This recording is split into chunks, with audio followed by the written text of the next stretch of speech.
l'ensevelissement de Théophile Gautier. Des gens en blouse, doux et forts, sont venus apporter la bière. Elle est moins mesurée au corps que son volume de poussière. Mais que le chêne en est épais, au festin des verres, quelle table, qui donc prétend qu'on dort en paix dans cette boîte épouvantable? Est-ce là, pour l'éternité, dans ce coffre étouffant et sombre, que ce grand chasseur de clarté sera couché, dévoré d'ombre? Lui qui, dans l'épaisseur des nuits, submergé de terreurs funèbres, comme un aigle au profond d'un puits, disputait son rêve aux ténèbres. Pour la première fois qu'il dort, en 60 ans de vie humaine, il a bien le droit d'être mort, sans qu'on le cloue et qu'on l'amène.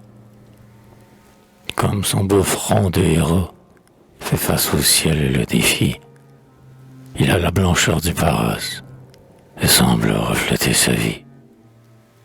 Pareil à du granit soyeux, sa barbe a des reflets d'aurore, et sa bouche est moulée encore sur un sourire de ses yeux.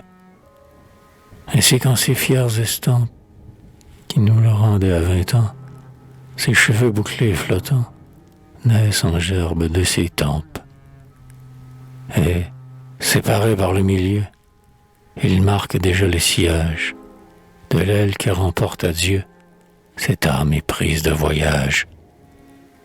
Quel Dieu ce front raffermi ne fait-il pas encore en vie? Est-ce un mort que s'est endormi, qui se réveille de la vie? Qui veut donc ce cercueil béant, et son vainqueur, qui le lui livre, qui jette en pâture au néant celui que la mort laisse vivre? 20 combats, nous ne verrons plus cette face pâle et superbe, qui déjà défiait le verbe dans le langage des élus. Voilé, le drap encore ondoie, de la tête aux pieds un sillon blanc se creuse, le papillon éclot dans un cocon de soie. Il le soulève doucement et, comme un glaive dans sa gaine, le glisse dans ce vêtement, tissu des fibres d'un vieux chêne fort comme lui frappé dans sa force et dépouillé de son écorce, ainsi que lui de son ennui.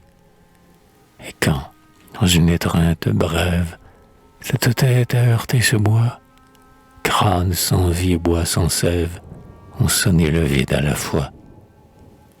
Sous ce crâne de leurs mains froides, ils ont mis un oreiller blanc. De chaque côté, sur le flanc, ils ont ramené ses bras roides. Ô mort, contemple ton soldat, sur les rangs et dans la tenue, attendant la grande revue et le clairon de Josaphat. Sur la poitrine qu'il consacre, un chapelet au grain rivé, et pend de sa grappe de nacre le vin mystique des Ave. Et dernier présent d'une année qui meurt, elle, pour refleurir, une rose blanche et fanée cherche son cœur pour y mourir. Et c'est tout. L'horreur est gravie sur ce front 2 fois dérobé, porte suprême de la vie, l'épais couvercle est retombé.